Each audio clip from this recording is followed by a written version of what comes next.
Bharat, good evening. So Bharat, మనం చూస్తున్నాం already 50% గడప దాటద్దంటూ కూడా క్లియర్ గా హైకోర్టు నొక్కి చెప్పింది. సో ఇలాంటి సిచ్యువేషన్స్ లో ఈ రిజర్వేషన్స్ అనేది పాసిబుల్ అవుతుందా? సో ఇప్పుడు హైకోర్టు ఆర్డర్ సంబంధించి చూస్తే 2-3 అంశాలు ఇక్కడ. ఒకటి, మీరు ఎన్నికలు పెట్టుకోండి, ఎన్నికల మీద స్టే లేదు. జియో 9 మీద మాత్రమే స్టే. జియో 9 ఏంటి? రిజర్వేషన్స్ 50% దాటి 67% అయినాయి. ఎందుకని? ఆల్రెడీ ఎస్సీ ఎస్టీ రిజర్వేషన్స్ ఉన్నాయి. ఎస్సీ ఎస్టీలకు రాజ్యాంగ పరంగా హక్కు ఉంది. వాళ్ళ జనాభా ఎంత ఉంటే అంత ఇవ్వాలి. 15% ఎస్సీలకు, ఎస్టీలు 20%. అది కాకుండా గతంలో బీసీ రిజర్వేషన్స్ 20% ఉండేవి.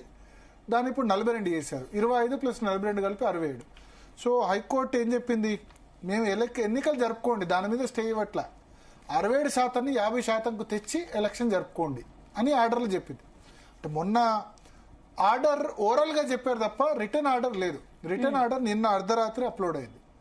సో దాని ప్రకారం ఏంటంటే క్లారిటీ వచ్చిందంటే హైకోర్టు ఎలక్షన్ మీద స్టే విధించలేదు. 50% రిజర్వేషన్లు పెట్టి స్టే రిజర్వేషన్స్ మీరు జరుపుకోండి, 67% మాత్రం యాక్సెప్టబుల్ కాదు అని చెప్పి గతంలో సుప్రీంకోర్టు ఇచ్చిన తీర్పుని కోర్టు చేసింది. 50% దాటొద్దు, పరిమితి లేదు అది అని చెప్పి గత జడ్జిమెంట్ కృష్ణమూర్తి, ఇందిరా సహాని కేసులు వాటిని ఉటంకిస్తూ చెప్పింది. ఇప్పుడు ప్రభుత్వం ముందున్న ఆప్షన్స్ ఎలక్షన్ పెట్టడం, హైకోర్టు చెప్పినట్టు 50%తో వెళ్ళడం ఫస్ట్ ఆప్షన్. చూడాలి, కేబినెట్ మీటింగ్ 15 అంటున్నారు, ఇంకా క్లారిటీ రాలేదు. లేదా సెకండ్ ఆప్షన్, ఇవాళ already PCC chief Mahesh Kumar Goud, Revanth Reddy, Meenakshi Natarajan, Abhishek Manu Singhvi Telangana నుంచి కాంగ్రెస్ పార్టీ రాజ్యసభ సభ్యుడు ప్లస్ మొన్న హైకోర్టులో వాదించిన వ్యక్తి, Ponnam Prabhakar BC welfare minister, Zoom meeting అయిందట. సెకండ్ ఆప్షన్, సుప్రీంకోర్టులో ఈ హైకోర్టు మధ్యంతర ఉత్తర్వుల్ని ఛాలెంజ్ చేస్తూ స్టే ఇచ్చారు కదా, స్టేని వెకేట్ చేయడం అంటారు. స్టేని వెకేట్ చేయించమని సుప్రీంకోర్టుకు వెళ్ళడం, వెళ్ళి అడగడం, అదొక ఆప్షన్. బట్ సుప్రీంకోర్టే ఇచ్చింది కదా 50% దాటిందని. ట్రిపుల్ టెస్ట్ లో 2 టెస్టులు చేసామని చెప్తున్నారు. ఒకటి, BC dedicated commission, empirical data అంటే క్యాస్ట్ సెన్సస్ చేయడం, బీసీ అడక్వేట్ రిప్రజెంటేషన్ లేదు బీసీలకని చెప్పడం, అవన్నీ చేశాం అని వాళ్ళు చెప్తున్నారు. సరే, దాని మీద కూడా అభ్యంతరాలు ఉన్నాయి. థర్డ్ది టెస్ట్ 50% దాటకపోవడం. ఆ 50% దాటడం అన్నది ట్రిపుల్ టెస్ట్ సుప్రీంకోర్టు చెప్పింది. మొన్న మహారాష్ట్ర కేసులో జడ్జిమెంట్ ఇచ్చింది. స్టే మా సుప్రీంకోర్టు వెకేట్ చేయడానికి చాలా తక్కువ అవకాశాలు ఉన్నాయి. అప్పుడు ప్రభుత్వం వెళ్తే గనక, స్టే వెకేట్ చేయమని వెళ్తే గనక, ఇంకా సుప్రీంకోర్టు ఆల్రెడీ చెప్పింది కాబట్టి ఇప్పుడు హైకోర్టులో విచారణలో ఉన్న దానిలో కూడా ఇన్ఫ్లుయెన్స్ పడవచ్చు కదా. సుప్రీంకోర్టు దీన్ని రిజెక్ట్ చేసింది మధ్యంతర ఉత్తర్వులు. లేదా హైకోర్టు పూర్తి జడ్జిమెంట్ అయ్యేంత వరకు వెయిట్ చేయడం. హైకోర్టు నవంబర్కు కేసు వాయిదా వేసింది. నవంబర్ కేసు వాయిదా వేసినప్పుడు ఎంతమంది ఆర్గ్యుమెంట్స్ వినాలి? 30 మంది పిటిషనర్లు ఆర్గ్యుమెంట్ వినాలి.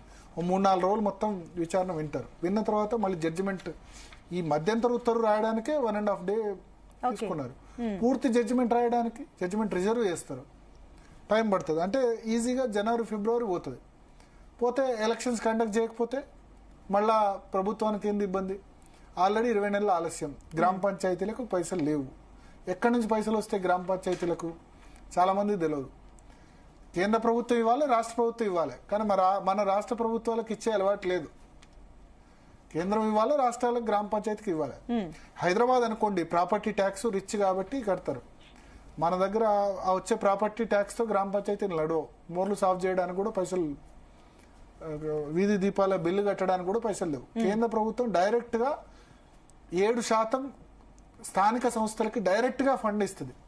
రాష్ట్ర ప్రభుత్వం రూపాయి కూడా ఇవ్వట్లేదు. అది పోయిన ప్రభుత్వం అయినా ఈ ప్రభుత్వం అయినా స్థానిక సంస్థలకి వీళ్ళు డబ్బులు ఇవ్వట్లేదు. ఉన్న పైసలన్నీ కూడా వాళ్ళు కాళేశ్వరం అంటే ఇంకోళ్ళు మూసీ సుందరీకరణ అని ఖర్చు పెడుతున్నారు తప్ప లోకల్ బాడీస్ కి ఇవ్వట్లేదు. వాళ్ళు ఇచ్చిన పైసలు వీళ్ళు పెత్తనం చేస్తున్నారు, కేంద్రం ఇచ్చిన పైసలు. సో ఆ 7% డబ్బులు ఎప్పుడు ఇస్తారు? వీళ్ళు లోకల్ బాడీ ఎలక్షన్, స్థానిక సంస్థల ఎన్నికలు కండక్ట్ చేస్తేనే ఇస్తారు. కండక్ట్ చేయకుండా గతంలో 3-4 సంవత్సరాలు కూడా చేస్తుండే ఎలక్షన్, అసలు ఎలక్షన్ పెట్టకుండా సర్పంచ్ లేకుండా చేస్తుండే. కానీ కేంద్ర ప్రభుత్వం ఏం చేసింది? స్థానిక సంస్థలు సర్పంచ్, వార్డు మెంబర్ లేకపోతే మోర్ సాల్వ్ చేయమని ఎమ్మెల్యే దగ్గరకు వచ్చి అడుగుతాడు కదా. అందుకని ఏం చేసిందంటే ఒక మంచి నిబంధన అంటే ఎలక్షన్ పెడితేనే మేము కేంద్రం నుంచి ఫండ్స్ ఇస్తాం, టర్మ్ అయిపోయిన తర్వాత ఎలక్షన్ పెడితేనే ఇస్తాం, లేకపోతే ఇవ్వమని చెప్పి. 6 నెలలకు మించి పెట్టాలి. 6 నెలలు కాదు, 20 నెలలు అయింది. ఇప్పుడు ఫిబ్రవరి వరకు ఆపితే ఆ పైసలు రాకపోతే గ్రామ పంచాయతీలో ఆల్రెడీ లేట్ అయింది పైసలు రాక, ఎంపీటీసీలు సర్పంచ్లు వాళ్ళ రిలీజ్ కాకుండా గత పనులకు లేవు. ఇప్పుడు ఎలక్ట్రిసిటీ వీధి దీపాలకు కూడా కట్టేందుకు ఎలక్ట్రిసిటీ డిపార్ట్మెంట్ కు పైసలు లేవు. ఓకే. సో ఆలస్యం చేస్తే అదొకటి. రెండవది, డిసెంబర్లో ఎలక్షన్ పెడితే మళ్ళీ రైతు బంధు వేయాలి. రైతు బంధు 10 రోజుల్లో ఇస్తే ఏమైంది, ఉద్యోగుల జీతాలకు పైసలు లేవు, పెన్షన్ బెనిఫిట్స్ కి ఇవ్వాల్సిన అవసరం లేదు. ఇక్కడ రైతు బంధు 7-8 వేల కోట్లు ఒకటేసారి ఇవ్వాలి. ఓకే. మళ్ళీ ఆరోగ్యశ్రీ సమ్మె అంటారు, ప్రైవేట్ వాళ్ళు సమ్మె అంటారు. సో కేంద్రం నుంచి ఆ ఫండ్స్ వస్తే అట్లీస్ట్ స్థానిక సంస్థలకైనా ఉంటాయి కదా. ప్లస్ ఆలస్యం చేస్తే రైతు బంధు మళ్ళీ డిసెంబర్లో ఇవ్వాలి. రైతు బంధు డిసెంబరు, జనవరి, ఫిబ్రవరి, మార్చి ఒక 3-4 నెలల్లో ఇస్తే పర్లేదు, నెలకు 2,000 కోట్లు. ఒకటేసారి మొన్న ఇచ్చినట్టు మొన్న ఎలక్షన్ ఉన్నాయనుకొని 12 రోజుల్లోనే కొట్టేశారు.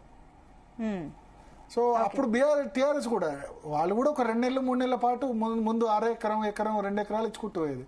ఎలక్షన్ ఉన్నప్పుడు మాత్రం ఒకటేసారి కొట్టేసేది. ఇప్పుడు ఎలక్షన్ ఉంటుంది అనుకుని ఒకటేసారి 12 రోజుల్లో కొట్టేశారు.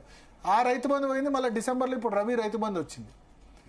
సో ప్రభుత్వానికి ఏంటంటే మళ్ళీ ఆ డిసెంబర్ లోపు ఎలక్షన్ అయితే మళ్ళీ రైతు బంధు ఒక 3-4 నెలల్లో ఇచ్చుకోవచ్చు.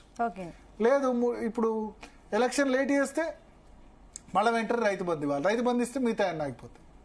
సో ఈ సమస్య ఇట్లుంది ఇప్పుడు.